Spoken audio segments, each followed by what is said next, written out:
Everyone knows the hallmark maneuver of reining is the slide stop, and it's a lot of fun. If you've ever been to a reining, you've seen everyone lined up against a wall and then running to the other side and sliding into it. This is called fencing. And when you're fencing, you want to keep in mind two things that are very important. The first thing is you're working on the horse running straight. The second thing is you're working on the horse building in speed nice and gradually. Here, I'm working on one of my Derby horses. I'm preparing for the NRHA Derby, and I'm fencing him. I'm working on a few things.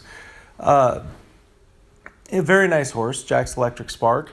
What I'm first working on is that he doesn't anticipate just running on down the pen. I built the first couple times I fenced him, I was nice and slow. Little by little, I allowed him to build a little more speed and just get all the way down the pen and slide up to the fence. I think it's important that you notice that I don't really rush him off the end. If I feel him going faster than I want, I might take my time, bend him around, I'll slow it all down.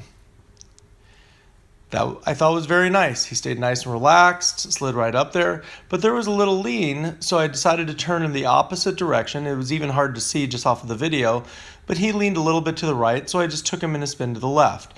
He kind of jumped into there, but I caught him and let him just step around. Now he's got his adrenaline up a little bit, so he was anticipating running. So I'm going to wait until he'll allow me to just walk off the end before I ask him to build in speed. So I might just kind of bend him and handle him and wait for him to just drop down and be with me. He's not quite there yet. There, he's a little more relaxed.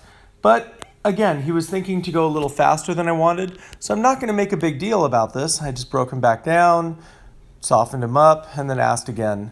There he stayed a little better.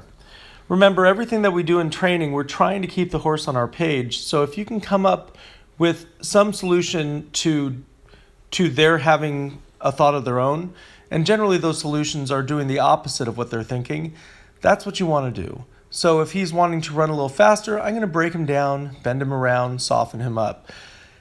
I also think that part of the reason they anticipate going faster is they get a little surge of adrenaline. And you want to teach these horses to manage that adrenaline. If you just let them bonsai through it, or if your correction's always big, if they start going too fast and you just rip them into the ground, I don't think you're really helping you or your horse. I think a lot of times allow them to have that surge of adrenaline and then figure out a way to take it away from them so they stay a little more relaxed and a little more hooked. Once they're running really good, I'll say whoa off the fence and allow them to stop. Again, you'll notice in the stop, there are times I will pull my horse. Most of the time, I'll just leave my hand down and allow them to stop. I think that really helps their front end. If you pull on them too much, you generally lock up that front end. So keep those things in mind. You're working on how straight your horse runs, and if he's really with you on the run, building gradually. Thank you.